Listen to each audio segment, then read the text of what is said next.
नमस्कार, मैं हूं बालकृष्ण थरेजा। आप देख रहे हैं डेली लाइव। आइए शुरुआत करते हैं आज के मुख्य समाचारों की। जिला मुख्यालय तथा आसपास के क्षेत्रों में हर्षोल्लास के साथ मनाया गया लोहड़ी का पर्व। बार संघ परिसर में न्यायिक अधिकारियों में अधिवक्ताओं ने किया लोहड़ी पूजन। दिल्ली में जारी रहेगा किसान आंदोलन। जंक्शन धान मंडी में संयुक्त किसान मोर्चा की बैठक में दिल्ली से आए किसान नेताओं ने दी जानकारी। कोरोना वैक्सीन को लेकर तैयारियां पूरी। 16 जनवरी से हनुमानगढ़ जिले में शुरू होगा वैक्सीनेशन का महाअभियान।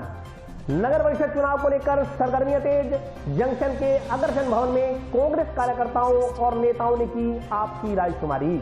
जंक्शन में सूरतगढ़ रोड पर एसबीआई के एटीएम को लूटने के प्रयास के आरोपी को पुलिस ने लिया रिमांड पर। रिमांड अवधि के दौरान अन्य वारदातों बारे भी की जाएगी पूछताछ। और अब समाचार विस्तार से।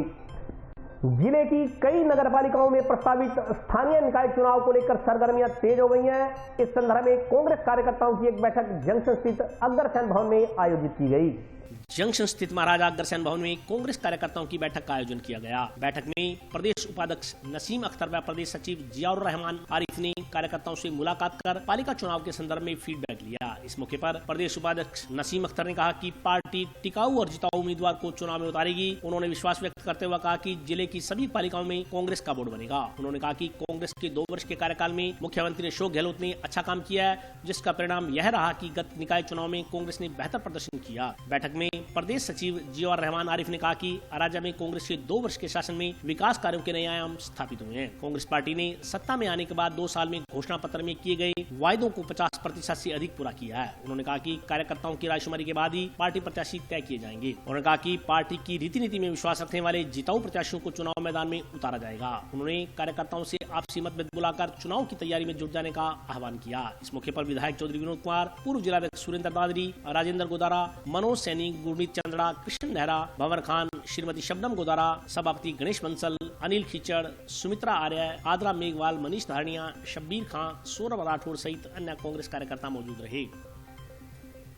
तो हम आपको विश्वास दिलाते हैं, अभी तो नगर पालिका के चुनाव इस जिले में भी 5 नगर पालिकाओं के चुनाव, उन चुनावों का भी काम करना है, क्योंकि 15 जनवरी को लास्ट नॉमिनेशन की तारीख और 28 जनवरी को मतदान है। तो हमें उस रूप में भी काम करना है। नगर पालिका में जितने भी हमारे जीतने वाले कैंडिडेट हैं उनसे संपर्क करें, उनको, क्योंकि अब बहुत कम समय बचा है, कल का समय है, परसों तो लास्ट डेट है नॉमिनेशन की फाइल। अच्छे प्रत्याशियों को चुनकर उन्हें चुनाव लड़ाएं, ताकि नगर पालिका के विनोदी कोटवाल साहब भी बैठे हैं। मैं चाहूंगी कि आप सब लोग मिलकर अच्छे प्रत्याशी चुने, ताकि आप लोग कांग्रेस का बोर्ड बने, 5 नगर पालिकाओं में चेयरमैन बने, तब हमारा यहाँ आना सार्थक होगा।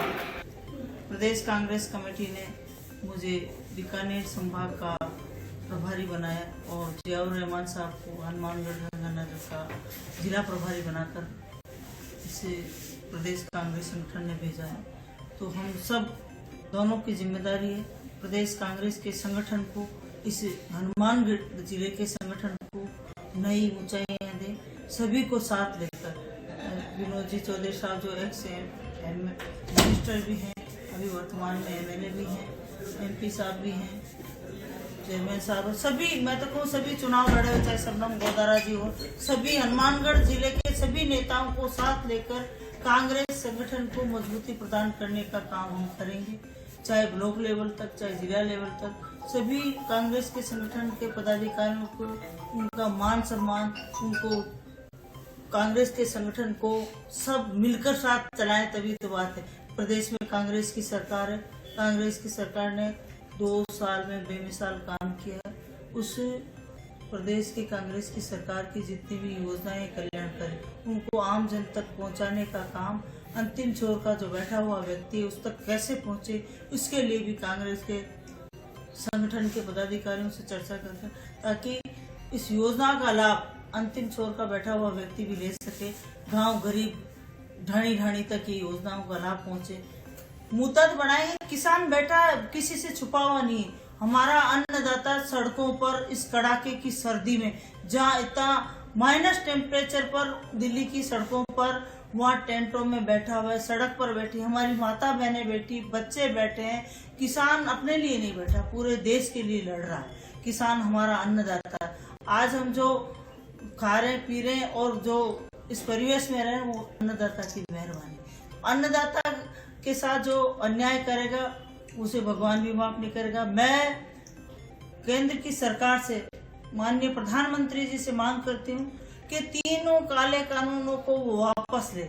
जैसा कि सुप्रीम कोर्ट ने भी कल कहा है कि इनको रोक लगनी चाहिए, 4 आदमियों की कमेटी बनाई है। ये अपने आप में केंद्र सरकार की बैकफुट पर जाने का पहला प्रयास है। तो यहाँ आ गया था और उसके बाद पीलीबंगा में, रावसर में और लाहौर में हमने मीटिंग ली और मैं समझता हूँ कि कार्यकर्ताओं में और यहाँ की जनता में बड़ा जोश है कि वो कांग्रेस को वोट बिल्कुल निश्चित रूप से देना चाहता है और देंगे।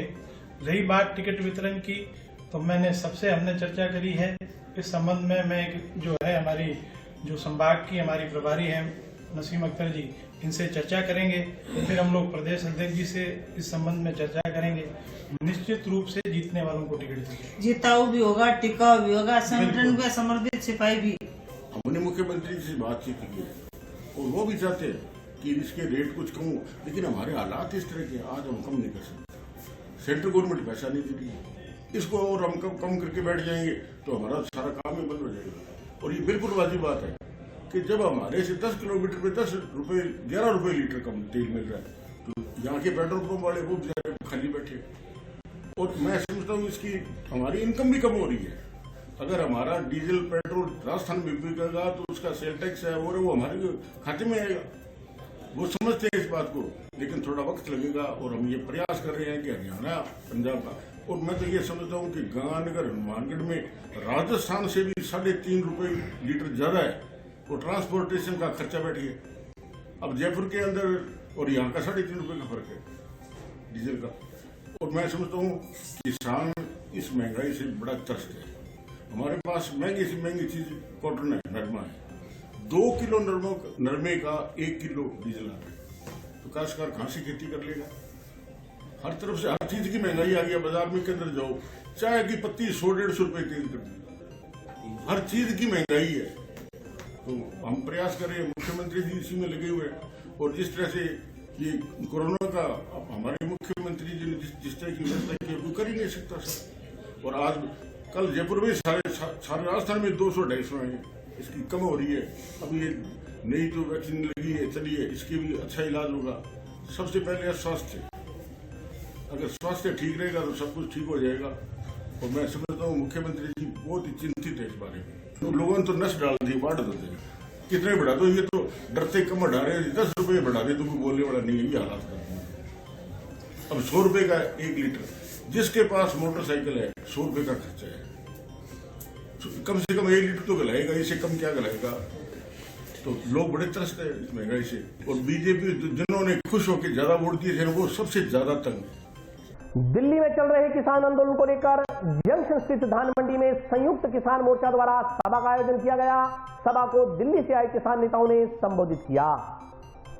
संयुक्त किसान मोर्चा द्वारा जंक्शन स्थित धान मंडी में किसान सभा का आयोजन किया गया। सभा में दिल्ली से आए किसान नेताओं ने अपने विचार व्यक्त किए। इस दौरान उन्होंने कहा कि दिल्ली में चल रहा किसान आंदोलन अब जन आंदोलन का रूप ले चुका है और सरकार को 3 काले कृषि अध्यादेशों को रद्द करना ही होगा। उन्होंने कहा कि बहुत से किसान केंद्र सरकार द्वारा लागू किए जा रहे इन कानूनों को बारीकी से नहीं समझ पाते, इसलिए इन कानूनों से होने वाली हानियों से अवगत करवाने के लिए उन्हें दिल्ली से यहाँ किसानों के बीच आना पड़ा। उन्होंने कहा कि दिल्ली में चल रहे किसान आंदोलन की आगामी रणनीति क्या होगी, इस संदर्भ में भी स्थानीय किसानों को अवगत करवाया गया। उन्होंने कहा कि केंद्र सरकार चाहे जितना जोर लगा ले, वे किसानों के बीच जागृति उत्पन्न कर उन्हें अपने हितों के लिए संघर्ष करने को प्रेरित करते रहेंगे। उन्होंने सुप्रीम कोर्ट द्वारा गठित कमेटी का विरोध करते हुए कहा कि ये वो कमेटी है जो पहले से ही किसानों का विरोध करती चली आ रही है, इसलिए किसानों को उक्त कमेटी पर कोई भरोसा नहीं है। उन्होंने आरोप लगाया कि कमेटी में कुछ लोग ऐसे भी हैं जो आंदोलन को तोड़ने पर उतारू हैं। ऐसे लोगों पर किसी भी प्रकार का विश्वास नहीं किया जा सकता। उन्होंने कहा कि कमेटी चाहे 70 दिनों में फैसला दे या 7 दिनों में, उनके फैसले से संघर्ष कर रहे किसानों का कोई सरोकार नहीं है। 5 जनवरी को 5 सितंबर को इसका हुआ नोटिफिकेशन ये 3 ऑर्डिनेंस सरकार लेके आई है। हम आपको ईमेल पे भेजते हैं। हमारे पास ईमेल आया शाम को, एक बड़ी पीड़ा थी उस दिन। उनको मैंने कहा, और कानून के जानकार अर्थशास्त्री सभी से सलाह ली कि 50 पन्ने के 3 कानून ऑर्डिनेंस 20 दिन तक हम इसका अध्ययन किए। कानून किसानों का डेथ वारंट है, मौत का फरमान है। यहां से यात्रा चालू होती है।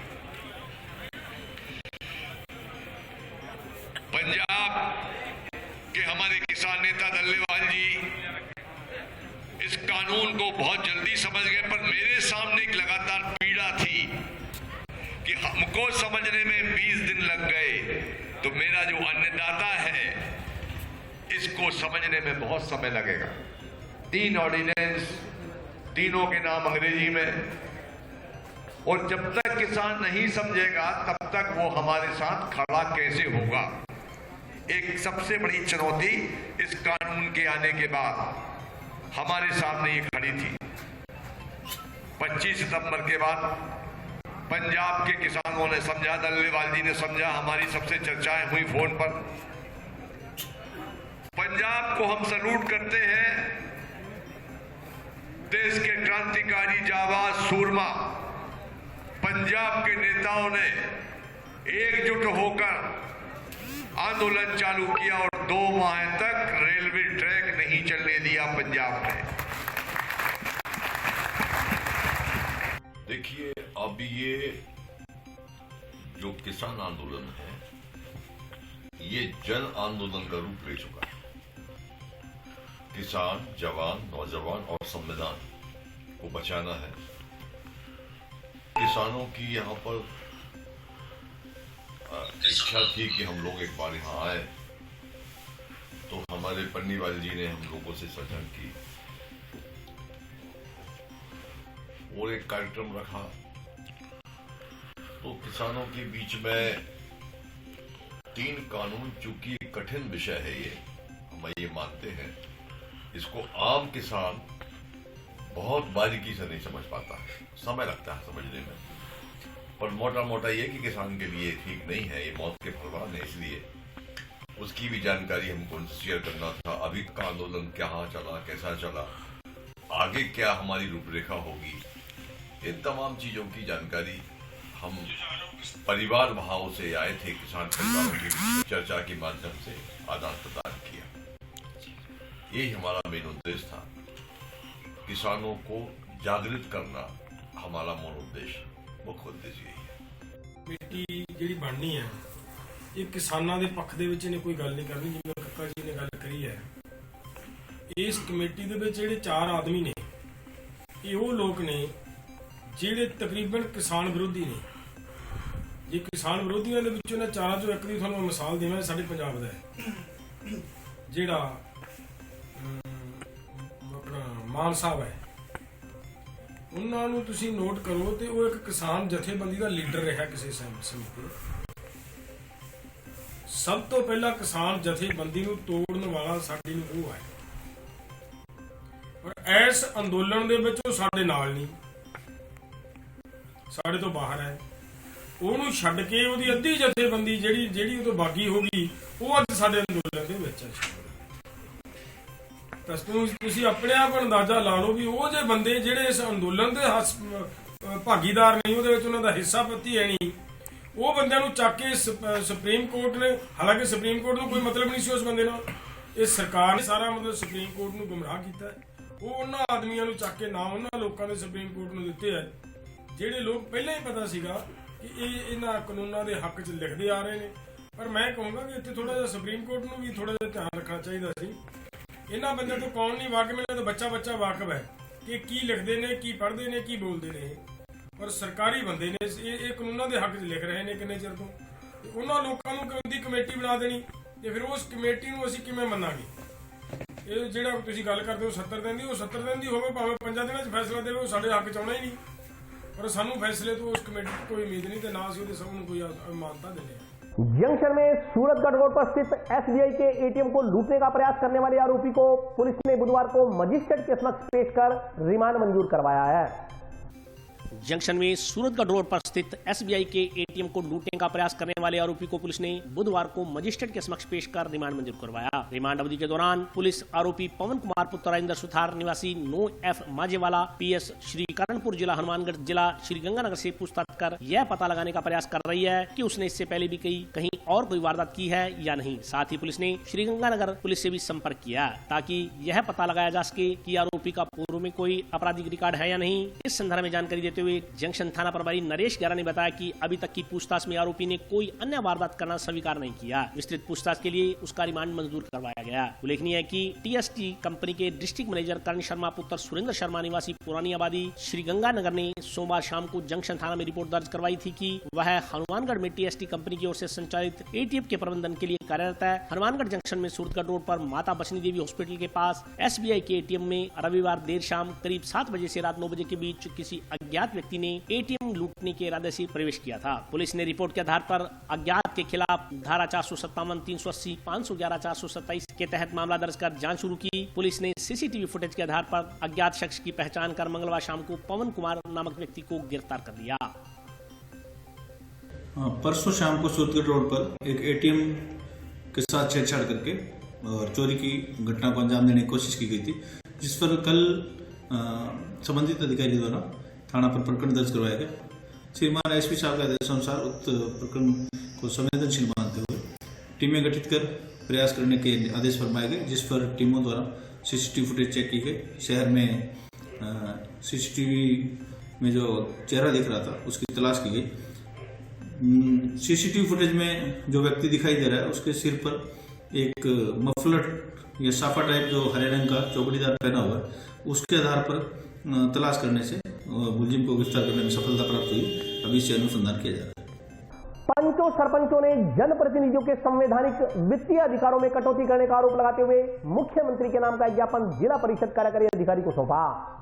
सरपंच एकता जिंदाबाद। पीडी खाते बंद करो, पीडी खाते बंद करो, पीडी खाते बंद करो, पीडी खाते बंद करो। सरपंच एसोसिएशन ने बुधवार को मुख्यमंत्री के नाम का एक ज्ञापन जिला परिषद के मुख्य कार्यकारी अधिकारी को सौंपकर ग्राम पंचायतों में ब्याज रहित पीडी खाते खोले जाकर संवैधानिक वित्तीय अधिकारों में की जा रही कटौती को रोकने की मांग की है। ज्ञापन में कहा गया कि वर्तमान सरकार के कार्यकाल में विगत 2 वर्षों से कुछ प्रशासनिक अधिकारियों जनप्रतिनिधियों द्वारा पंचायती राज संस्थाओं के प्रशासनिक या वित्तीय हितों पर लगातार कुठाराघात किया जा रहा है। जहाँ एक ओर पंचायती राज संस्थाओं के चुनाव की दयनीय स्थिति पैदा हो गई है, वहीं दूसरी ओर पंचायती राज संस्थाओं की वित्तीय हालत भी जर्जर हो चुकी है। विगत 2 वर्षों में केंद्रीय वित्त आयोग की राशि के अतिरिक्त राज्य वित्त आयोग का 1 भी रुपया ग्राम पंचायतों को हस्तांतरित नहीं किया गया है। यहाँ तक कि 5वें राज्य वित्त आयोग की सिफारिश के अनुसार वर्ष 2019-20 में 4000 करोड़ रुपयों में से 1 भी रुपए का हस्तांतरण ग्राम पंचायतों को नहीं किया गया है। एक और केंद्र सरकार केंद्रीय वित्त आयोग की राशि सीधे ग्राम पंचायतों को हस्तांतरित करने के लिए IFMS सिस्टम लागू कर रही है। दूसरी ओर राज्य सरकार के वित्त विभाग के अधिकारी ग्राम पंचायतों की राशि को पीडी खाते में हस्तांतरित कर ग्राम पंचायतों के सामुदायिक विकास के हक एवं अधिकार की राशि का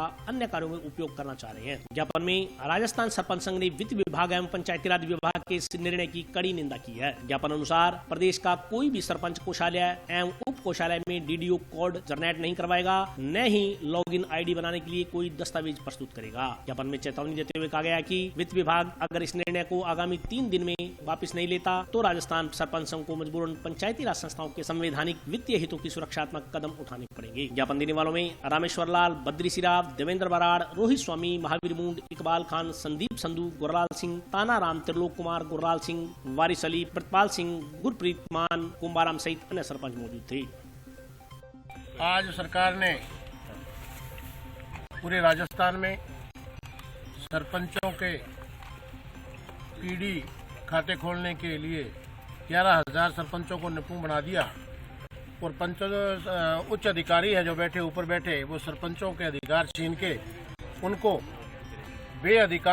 अधिकारों से दखल करके ताकि अपने पंगुरे उनको कर दिया है और सभी सरपंचों को पावरलेस करने की सरकार की योजना बन रही है।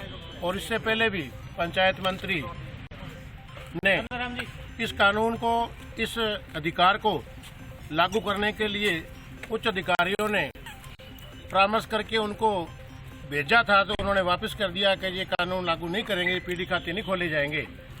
उसको भी दरकिनार करके हुए और दोबारा उच्च अधिकारियों ने पीडी खाते ट्रेजरी में खोलने के लिए 11,000 सरपंचों को तो नोटिस चले गए, उनके खाते खोल दिए गए हैं। बाकी और भी आहिस्ता आहिस्ता सरपंचों की पावर छीन कर उनको पावरलेस करने की योजना बना रहे हैं। हम इसका पूरे सरपंच, राजस्थान के पूरे सरपंच एसोसिएशन की तरफ से और मेरे जिले के सरपंच की एसोसिएशन की तरफ से हम उनका पूरा विरोध कर रहे हैं। आज कलेक्टर साहब को हमने ज्ञापन दिया है, सीओ साहब को ज्ञापन दिया है और हम इसका पूरे जोर शोर से विरोध करेंगे।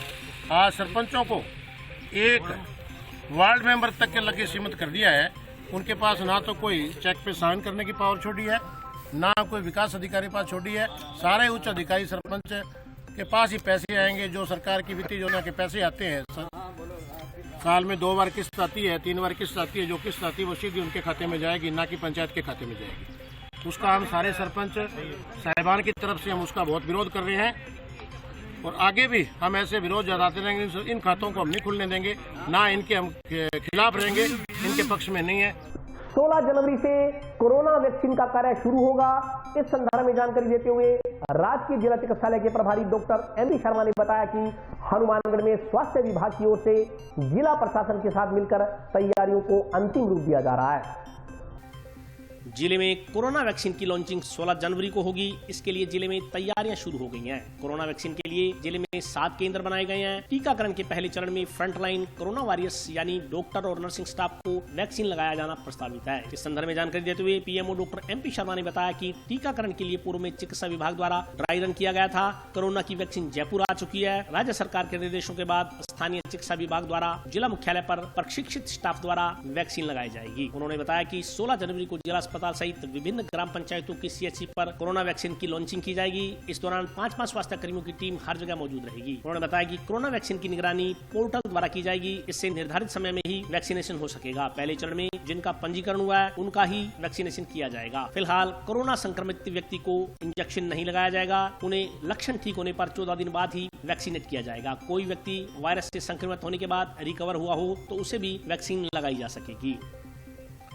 वैक्सीनेशन कब आएगी ये हमें जयपुर से वो सूचना देंगे कि आप आके हमारी वैक्सीन कैरियर में ले जाइए। तो हम यहाँ से हमारी वैक्सीन जो वैक्सीन वैन वो भेजेंगे, साथ में पुलिस का भी वो अरेंजमेंट रहेगा एस्कॉर्ट करके। वो हमें सूचना आज निश्चित रूप से दे देंगे, क्योंकि कल शाम को मीटिंग तक ये था कि सूचना वो देंगे, जयपुर से आएगी हमारे पास कि कब वैक्सीन लेके जानी है।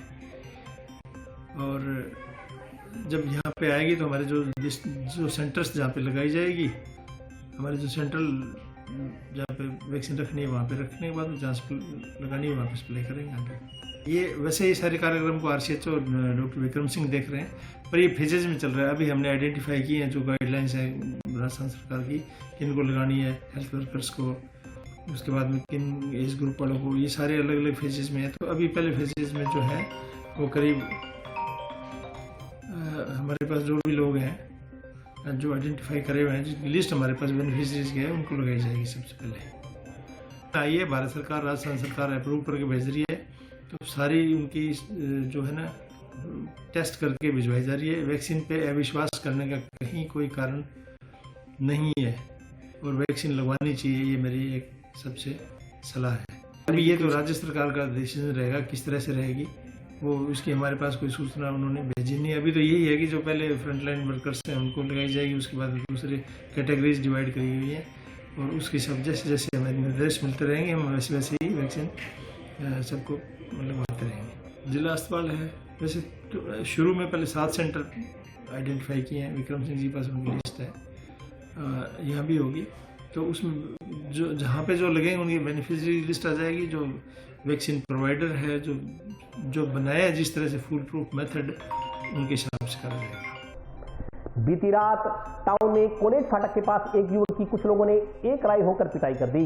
घायल युवक को अस्पताल में भर्ती करवाया गया है। पीड़ित युवक के पिता ने आरोपियों के खिलाफ कार्रवाई की मांग को लेकर टाउन थाना में परिवाद सौंपा है। टाउन कॉलेज फाटक पर बाजार की तरफ जा रहे एक युवक को कुछ अज्ञात लोगों ने मारपीट कर घायल कर दिया। घायल युवक को इलाज के लिए जिला अस्पताल में भर्ती करवाया गया है। युवक के पिता धर्मपाल पुत्र सूजाराम ने संदर्भ में टाउन थाना में प्रार्थना पत्र सौंप अज्ञात लोगों के खिलाफ कार्रवाई की मांग की है। परिवादी धर्मपाल ने बताया कि वह कॉलेज फाटक के नजदीक वार्ड संख्या 35 का रहने वाला है। बीती शाम उसका बेटा गौरीशंकर घर से बाजार का सामान लेने के लिए जा रहा था। रास्ते में कुछ अज्ञात लोगों ने लाठी डंडों से उसके बेटे गौरीशंकर के साथ मारपीट की। साथ ही उसको जाति सूचक गालियां भी निकाली गई। मारपीट में उसके बेटे गौरीशंकर को गंभीर चोटें आई हैं। परिवादी धर्मपाल ने बताया कि कॉलेज फाटक के नजदीक रेलवे लाइनों पर आए दिन बदमाश प्रवृत्ति के लड़के लोगों के साथ मारपीट करते हैं। कई बार रेलवे स्टेशन के नजदीक छीना झपटी और लूट जैसी वारदातें भी हो चुकी हैं। घायल युवक के पिता ने पुलिस प्रशासन से इन बदमाशों के खिलाफ सख्त कार्रवाई करने की मांग की है। वार्ड नंबर 35 में आए दिन छीना झपटी मारपीट ये रोज का काम है। ये नशेड़ी किस्म के प्रवृत्ति के बदमाश है जो रात को 8-9 बजे घरों से निकलते हैं और नशा पूरा ना होने के कारण वो छीना झपटी करते हैं, मोबाइल छीन लेते हैं, पैसे छीन लेते हैं और घायल कर देते हैं। ज़्यादा भी छोटे छोटे मार देते हैं। तो ये तो इनका रोज का काम है। यही मैंने आज एप्लीकेशन में थाने में दी, परिवार दिया और गुजारिश की है ये जल्दी से जल्दी सख्त कार्रवाई करें। और अभी वक्त ब्रेक का, हाजिर होता हूँ छोटे से।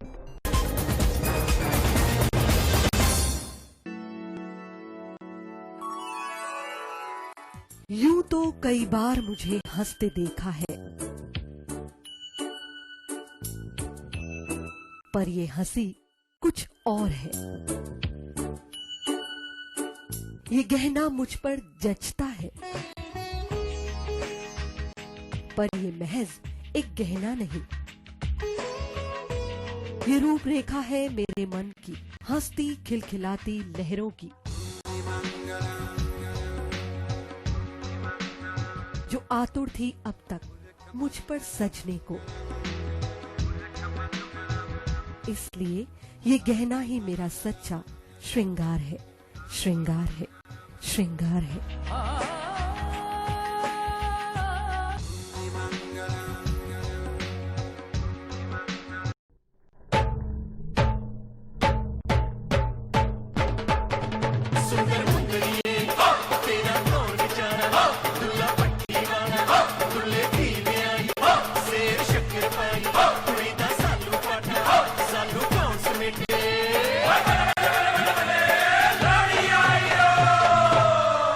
सुंदर मुंदरिया तेरा की विचारा, दुल्ला पट्टी वाला दुल्ले धी भी आई, शेर शक्कर पाई। जी हां दोस्तों, इन दिनों गली गली में लोहड़ी पर्व से जुड़ा ये शानदार गीत सुनाई पड़ रहा है। दोस्तों, लोहड़ी के गीतों में शुमार दुल्ला भट्टी का नाम यूं ही नहीं है, बल्कि दुल्ला भट्टी के नाम का विशेष कारण है।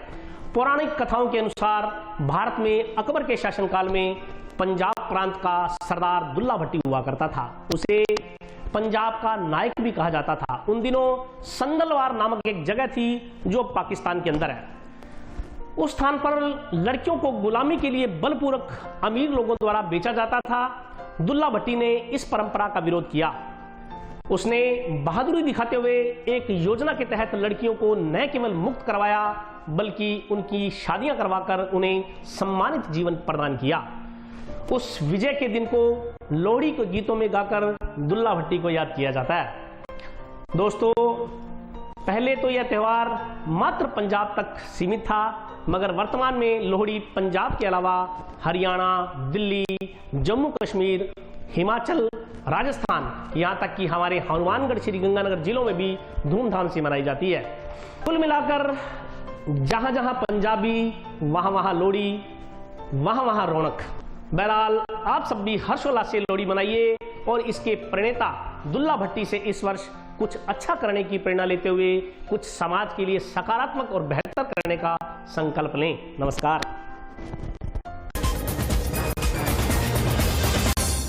ब्रेक के बाद स्वागत है। आइए नजर डालते हैं अगले समाचारों पर। जिला मुख्यालय तथा आसपास के क्षेत्रों में लोहड़ी का पर्व हर्षोल्लास के साथ मनाया गया। इसी क्रम में आज जंक्शन स्थित बार संघ परिसर में न्यायिक अधिकारियों व अधिवक्ताओं द्वारा लोहड़ी पूजन किया गया। जिला मुख्यालय के जंक्शन तथा टाउन क्षेत्र में लोहड़ी का पर्व हर्षोल्लास के साथ मनाया गया। इसी क्रम में जंक्शन में बार संघ से जुड़े अधिवक्ताओं ने लोहड़ी का पर्व मनाया। इस संदर्भ में जानकारी देते हुए बार संघ के अध्यक्ष मनजिंदर सिंह लेगा ने बताया कि डिस्ट्रिक्ट जज सूर्य प्रकाश काकड़ा, एडीजे सत्यपाल वर्मा, विशिष्ट न्यायाधीश सीजीएम आशा चौधरी तथा एसीजीएम सहित अन्य मजिस्ट्रेट ने कार्यक्रम में भाग लिया। उन्होंने कहा कि इस मौके पर अधिवक्ताओं द्वारा एक दूसरे के गले मिलकर लोहड़ी पर्व की बधाइयां दी गई तथा ईश्वर से सुख समृद्धि की कामना की गई।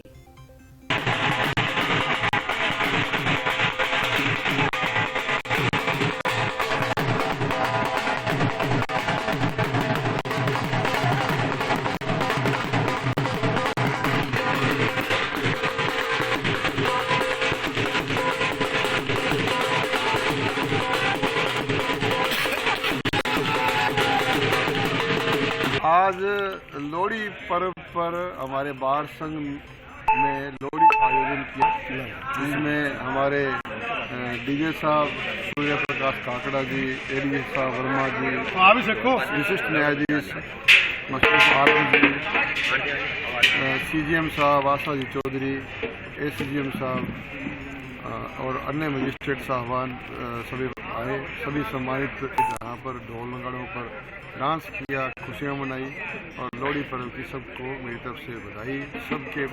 सबके पास समृद्धि आए और सब हंसी खुशी लोहड़ी पर्व मनाए, यही मेरी सबकी कामना है। टाउन स्थित आबकारी कार्यालय में वर्षों से खराब पड़े पुराने वाहनों की बुधवार को नीलामी की गई। नीलामी से विभाग को 9,36,000 रुपए की आमदनी हुई है।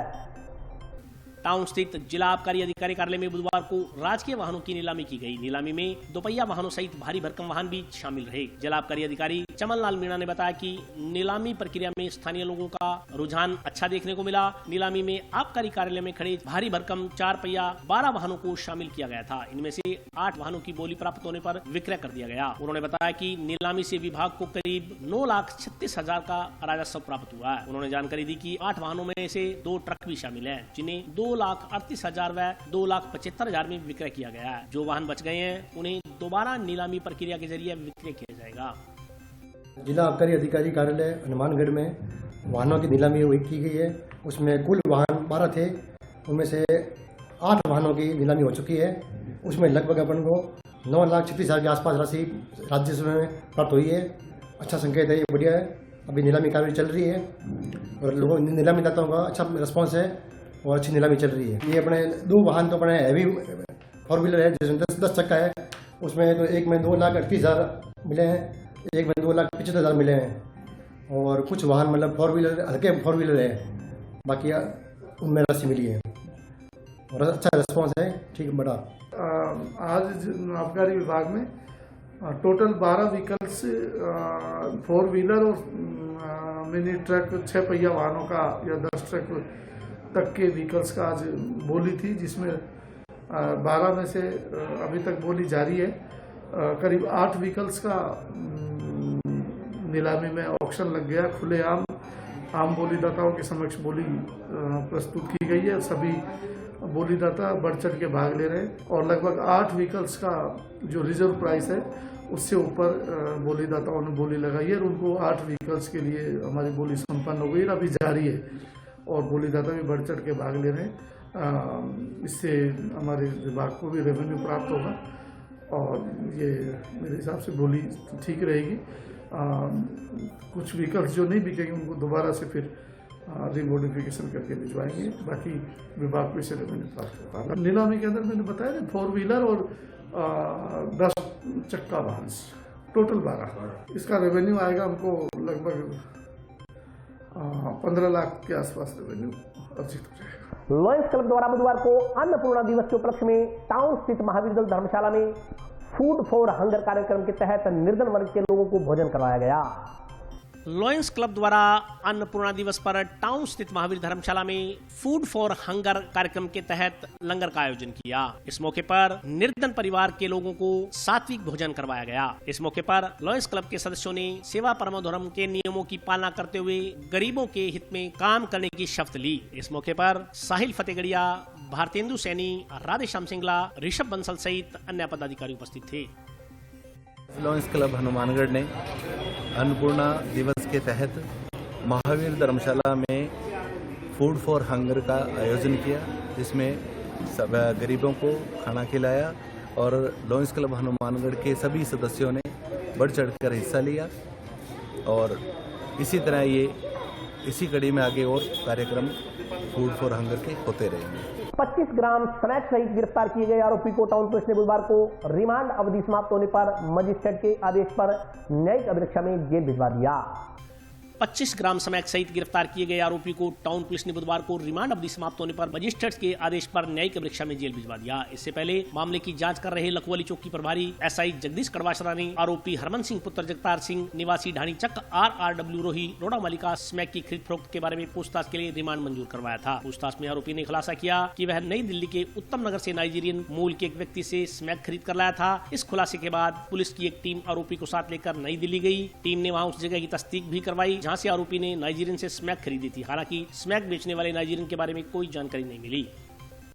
जंक्शन पुलिस स्टेशन से इसके खिलाफ मुकदमा नंबर 29 2021 का अंडर सेक्शन 8/21 25 ग्राम चिट्टा बरामद हुआ था, जिसमें 35 मन एसआई द्वारा की गई। तो इसने ये चिट्टा उत्तम नगर दिल्ली से नाइजीरियन से खरीदा था। घटनास्थल की तस्दीक हो गई, आज इसको जेसी करवा रहे हैं। दिल्ली इसमें कोई नाइजीरियन का नाम इसको ध्यान नहीं था, बाकी वहाँ पे तलाश की, जो भी वहाँ पे नाइजीरियन एक आधा था उनमें से किसी को ये पहचान नहीं पाया। आज इसको जेसी करवा रहे हैं। और आज के लिए बस इतना ही। हमारे तमाम दर्शकों को लोहड़ी पर्व की बहुत बहुत शुभकामनाएं। नमस्कार।